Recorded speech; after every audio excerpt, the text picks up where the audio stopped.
everybody, well as requested I'm now going to change the sprockets and the exhaust. The tyre's getting done on Monday, so I'm going to have to take the wheel off again.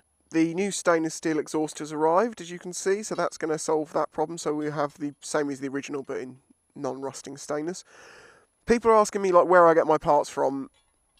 I buy my parts from Sinnis because I have a Sinnis.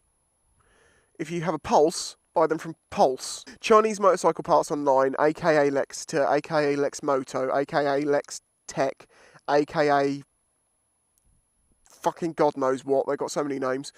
They are basically... Oh, and Pulse. They're also Pulse. If you want Pulse parts, buy them from them. If you want Sinnis parts, try and get them from Sinnis. If you can't get them from Sinnis, get them from Pulse. Well, from Chinese motorcycle parts online, because they do a Sinnis section.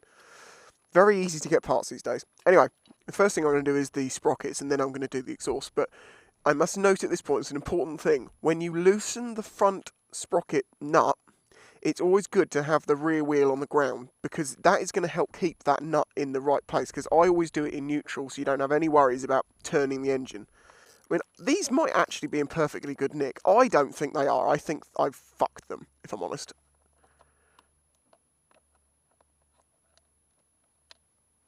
Oh shit, need me pop.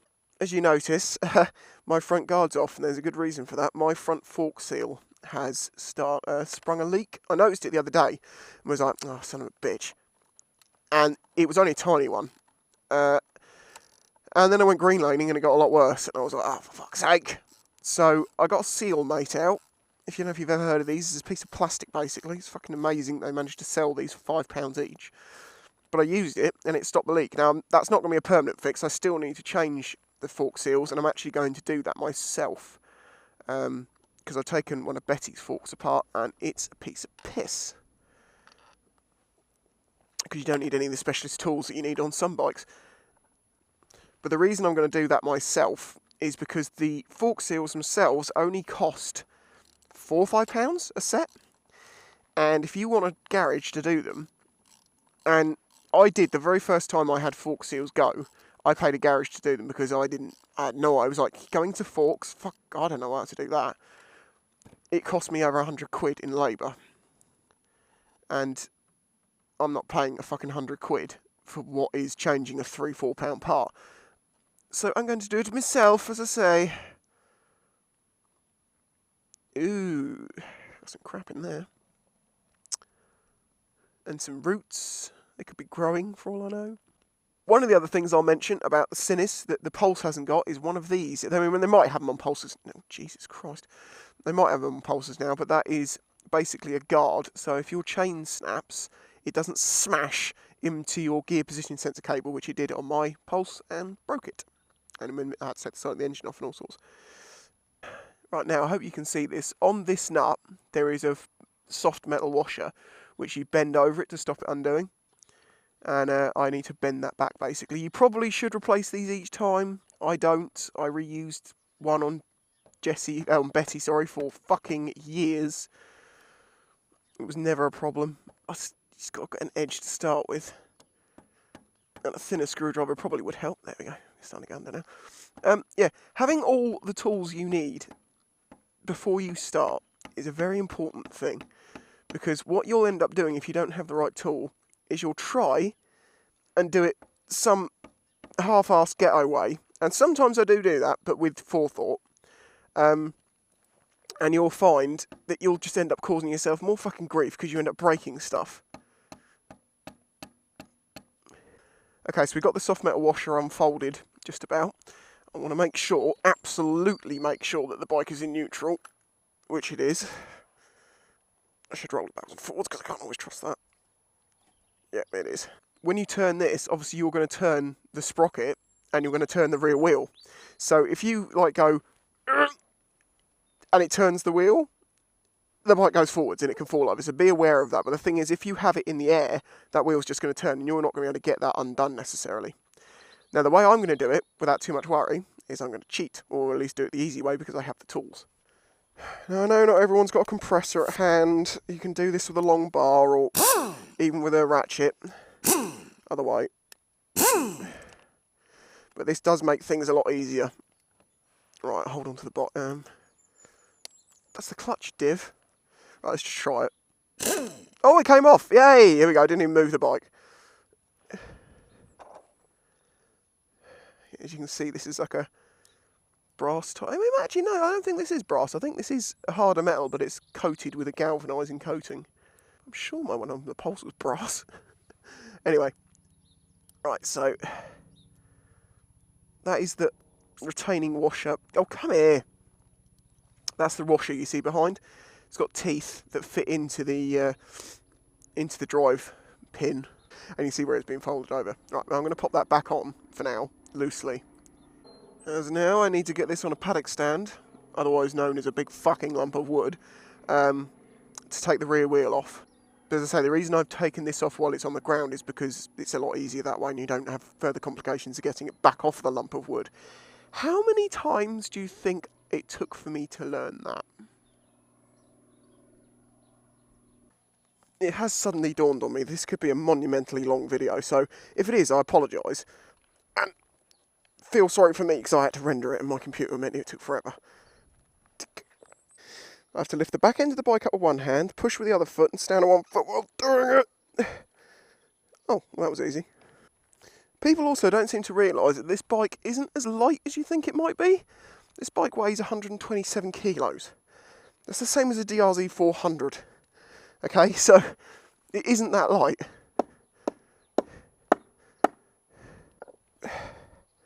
There, we on both sides? Yes, we are.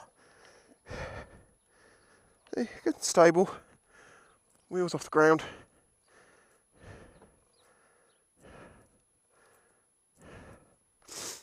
Yeah, I've noticed this. My rear disc is binding. Only one little spot. Maybe I've waved my disc. Muddy hands.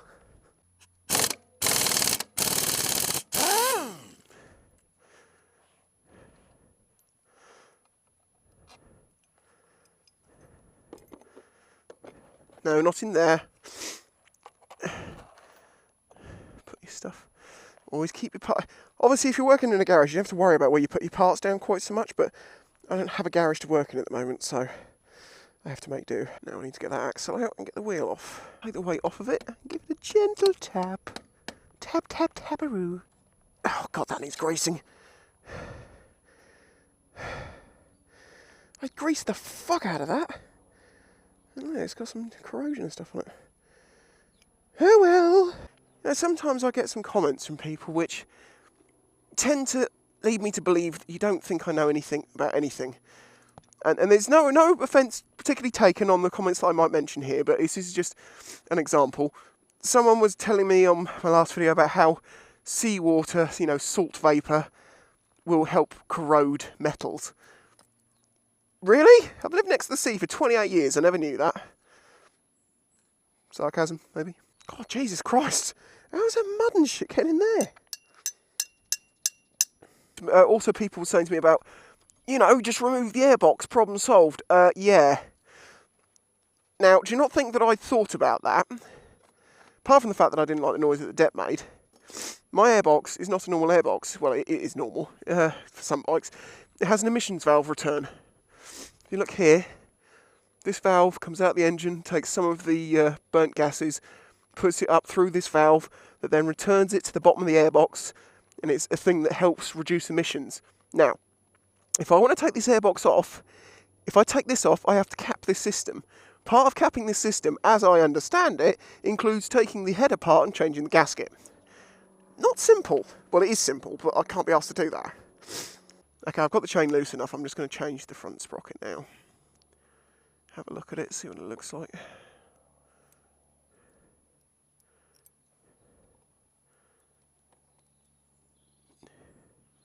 The fuck is all this?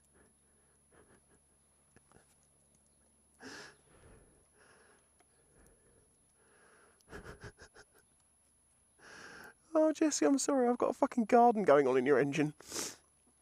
Oh, I know what this will have been. This is going to be, well, we had all that rain, and I had to drive through a lot of mud. Ah, there you go. Look, that's pretty. I like that. I'm going to have to clean this one up. If you look at it, you see how we got waved teeth where they're slightly taken over, and the U shapes, and where's the other one? The teeth are missing millimetres off of what they should have. That is a properly fucked over front sprocket. If your front sprocket looks like that, you've done the right thing to change it. Just checking the drive shaft. And it's smooth as butter, there's no play in it, nothing, that's all good. Very pleased to just know that it's all alright. Okay, so let's whack this back in. Now obviously if you took the chain off, you don't have to worry about hooking chains over and that sort of stuff. But I'm not, as I've said in the last video, if you're going to change sprockets, they do suggest that you change your chain every time because it can reduce the life of the new sprockets, etc. But this chain is a very good, strong chain. And I'm happy to use it for longer because the sprockets are cheap, and if I fuck these sprockets, yeah, so what? Okay, so I've just noticed my chain needs oil badly. He says it's in good nick, look at that. Is my reservoir run... Oh, you dipshit. My automatic oiler run out, so that is a bit under-oiled at the moment. Anyway, yeah, put the washer back on, put the nut back on. Now, ideally, I want to do this up with a socket rather than the impact gun. I'm feeling rather lazy, though. Fuck it, impact gun. Honestly, you'll love how ghetto I am sometimes, because I am a ghetto bastard. I'm locking it with my foot as I just give this a couple of taps. That's fine. Obviously, there are torque settings and stuff that you need to get that to exactly right. I've never done one of those things. I've only ever done things taff and not quite so taff. And it's never been a problem for me. Obviously, as I say, my advice is don't do anything you see me do here. And now I wonder if people are wondering what taff means. Let's have a quiz while I'm doing this. Do do do do do do do do do do do do. Any ideas yet? Do do do do. Tight as fuck. That's what taff means.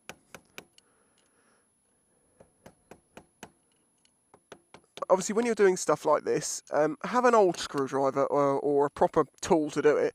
This is an old Stanley cheapo screwdriver, so this is the one we tend to use to hammer shit with. But yeah, don't use your dad's best tools to hammer shit like that with, because he will kill you. I'll kill you for him. Because this has got a caliper on it rather than a drum brake like on my old bike, I seem to have to take this off to get the tyre off, which isn't an issue. What's that, a 10? Let's go with 10. Yeah. Remember to collect all of your parts and put them in somewhere safe. Of course, then you might have problems remembering what's to what. Thankfully, I don't, because I know this bike inside fucking out because I'm of Betty and taking that apart. Okay, so, sprocket. Yeah.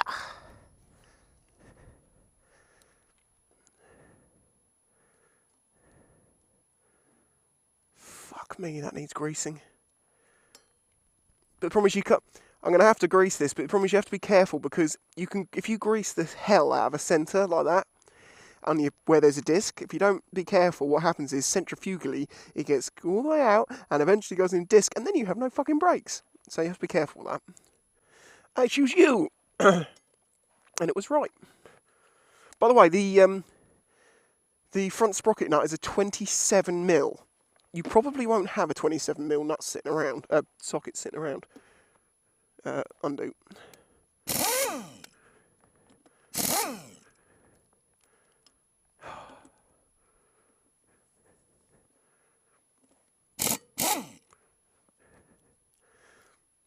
Oh, you fucking what?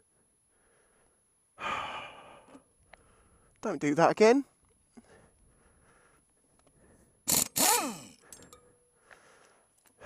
Twatting thing. And then that should just pull. That should just pull off. What happened there is we have these like double-ended threads. They're supposed to stay in the wheel, and you're supposed to just take the top off. Unfortunately, one of them came out. Not a huge issue because when I screw it back in, it'll be alright. Now, how many teeth is this one? 51. Yeah, you see, this is something that surprises me between the Pulse and the Sinnis. The Pulse ran a 1548. The Sinnis runs a 1551. I actually run a 1651, which is virtually no different, but it surprises me they have a 51 on it. Considering that sprocket has got 8,000 miles on it, it is nigh on perfect. All it's lost is the top of some of the teeth, the very tips. Very impressed by that, considering these are very cheap. Bye-bye. I'll go in my collection of old sprockets. Spicy 41.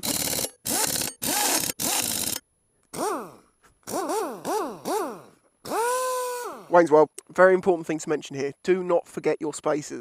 I'm putting a very small amount of grease on the other side.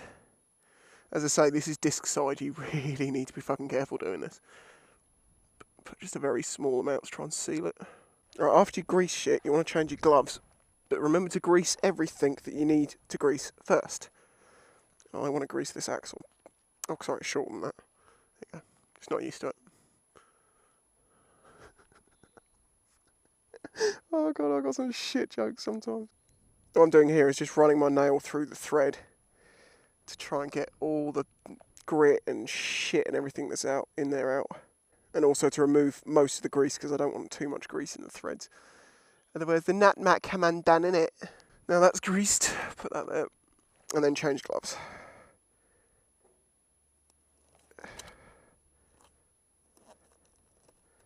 If you don't have these sorts of gloves, the best way to clean your hands is, I found, Sophiga's good, but washing up liquid and sugar. Really fucking give it something. You feel like taking the skin off your hands, but it works. The doctors wanted to sign me off work again, and I was like, look, let me just try and do stuff this weekend, because where I've been ill in bed, my foot's awfully, the inflammation, most of it's gone down, and it's not nearly as painful. But I've only been doing this for, what, half hour? My foot is starting to fucking hurt. So we've got the wheel in the sort of the right place. Before I put the pin through, you need to wind the cassettes. I call these cassettes, they're probably not even the fucking right word at all. I need to wind the nuts right out so I can push it as far forward as I can and then bring it out to adjust it. And I am going to show you how you line up a rear wheel. This could be a long fucking video. Just for info, it's a 12 and a 14. The reason they use two different size nuts is because then you don't have to have double of the same size spanner because people tend to have one size of each. That's why they tend to use two different sizes on things. I'm just going to spray the crap out of these with GT85 just to, you know, whatever. It's better than not doing it. And now comes the mildly tricky bit. Lifting everything up in the air because it's off the ground. And getting it in the right place to get the axle through. Yeah. Ah, yes. That big lump of grease. At least I know there's a lot of grease down the axle tube. When I take this wheel off again and the wheel's at the garage, I'm actually going to spend that time cleaning up some of these parts and cleaning up the bits on the rear swing arm and stuff that I can then get to. I'm not doing it on this occasion because I want to do this quickly for the video, but I will be doing it. Okay, nothing's been tightened up on that rear wheel yet at all, and there is a good reason for that. And that is when you adjust your rear wheel, once you've done the chain tension and that, you want it to be on the ground, because when it's like this, the suspension's right at the bottom, and when you put the bike down, put weight on it, and even when you sit on it, you're going to increase the tension. So your chain tension has to be customised to how much your weight makes the bike compress. Okay, chain guards back on, and then put the front cover back on. I was real happy with that. Of course, there's no point me going too mental with all this, cleaning it up, because if you clean all the grease and crap off, you clean all the protection from water off. Dig this off here. God, fucking hell, I didn't realise it was that shape. Now, one thing people do is they take nuts out without noticing what length they are, and then they get back to it and they're like, shit, I didn't realise one was longer, which one goes where? Common sense. Look at it. These are really narrow and go into the engine. This one's got a big, long, tube on it, so you know the longer one's going to go in there. I happen to know that anyway, because I've done this so many times, but I'm just saying, it's worth noting that you can use common sense to get yourself out of little pickles like that. Okay, so we've got the cover back on, chain guards back on. It's all in place, it's just not adjusted, and I need to do that when it's on the ground. So now I need to get it off the paddock stand and on the ground to do that. Okay, so as I say, everything's in place. This is not tight. We are in neutral. That's another important thing to say. I'm going to start tightening this up until the chain starts lifting. You would be amazed how much small adjustments on this nut will make a big adjustment on the chain itself. So don't think you're doing massive amounts of turns when it gets down to getting the tension right. You're talking quarter turns. From experience, I know that is about right for me when I sit on the bike. In fact, it might actually be a tiny bit tight because I am a big bastard and I do compress my suspension. If you're a little light guy, not 6'5", you've probably gone on less movement. But anyway, the principles are the same. Okay, I'm going to go with that. Okay, so as you know, everything's in place. This isn't tight. I've tightened these into the point that they're just got, on this side alone, it's got the tension about right for me when I sit on it. Now you have to make sure that when you get this side tightened down, that it matches the other side. And I'll show you how I do that. Now you see you've got these markings on the swing arm. Do not trust them on this bike. There is one missing off one side compared to the other. You cannot trust them. And on many bikes, I've always been taught, don't trust them. The proper way to do it is by using 2 pieces of wood that you basically put between the front wheel and the back wheel, and you make sure that it's all in line. And you have to make sure those pieces of wood are straight, or you have proper iron. But I don't have any of that. This is the way I've always done it, and it's always worked for me. And I've actually done this and then had it checked at a garage when he was there, and he's like, that's bang on, literally spot on. So I'm happy doing it my way.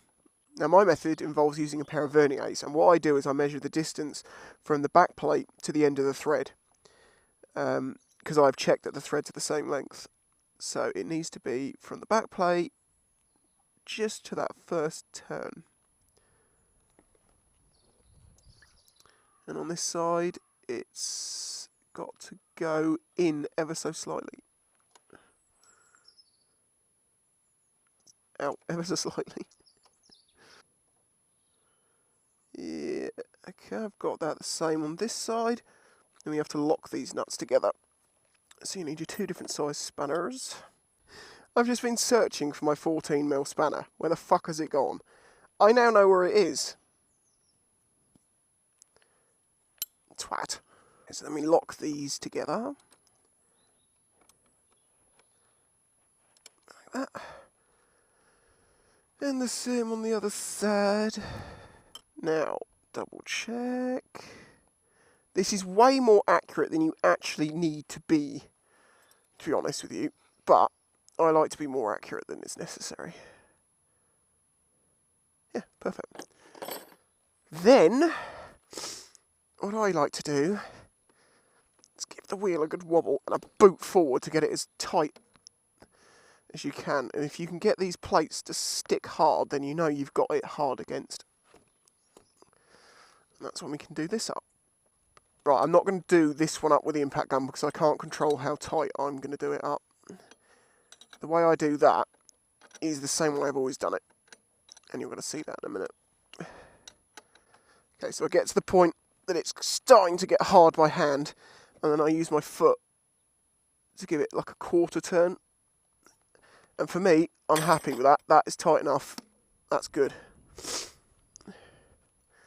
So now I'm going to quickly sit on it, put as much weight on it as I can, feel the tension of the chain. It's got a little bit of movement in it. I think that's about right. You know, I was saying I had a fork seal leak on this side, and I've temporarily mended it using the fork seal mate, the seal mate, which is basically just a thin piece of plastic. I was talking to Motor Tripping last night. Apparently motocross guys have been doing it for years, but using the tear-offs from their visors. So it's not a new idea at all. In fact, it quite reminds me of the tension sheet from Red Dwarf. Okay, that's the sprockets done. I must remember to put some oil in my oiler before I go out to make sure that gets plenty of oil on it. And now we're going to find out if the new exhaust fits, so I've got to get this one off quick. As I say, it's a nice pipe, but I ain't going to be using it. Okay, so now we have no exhaust on. And I know what you're all going to say. Start it! Alright. This is for you, not for me, or anything, you know.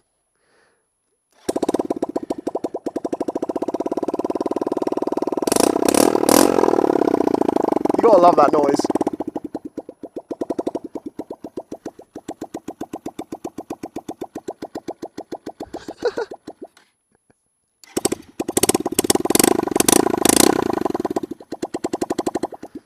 Not doing any more of that. It's going to get hot. Obviously, when you're changing your exhaust, you should change your manifold gasket. Looks like this. You'll know if it's not right, because when you take your old exhaust apart, it will come out like a big fucking spring. So you can see we've got the exhaust port here. That just literally sits in there. And then when you put this in there and tighten it down, it crushes it, and it gives you a very good seal.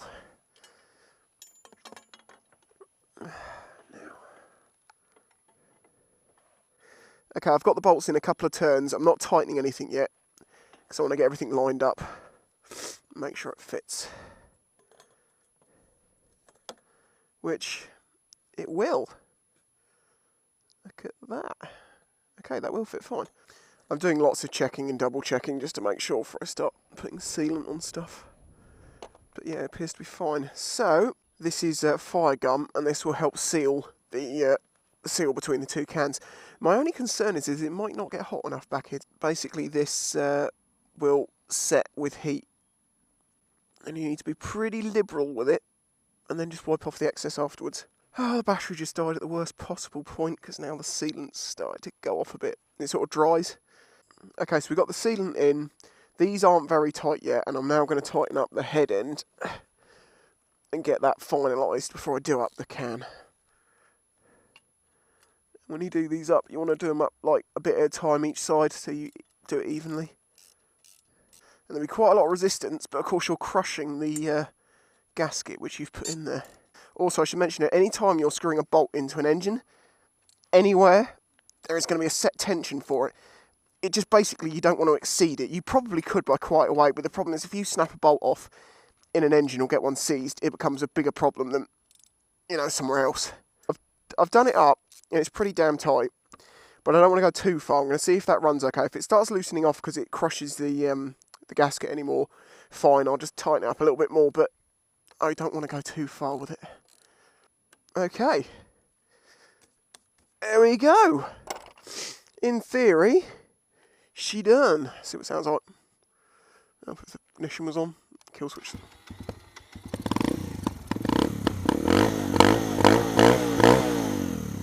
I was just thinking to myself, God, this feels a bit weird. It's because I'm dragging tracks through the mud of the garden, because the ground's so soft. Okay, well basically that's it done. I'm now going to tidy up, so I'll catch you next time. And I do like these tyres, because when I go green laning, they have got a bit of extra grip, because there is like an intermediate. And the last one stood up to 7,000 kilometres, 8,000 kilometres, so, you know, it's pretty good.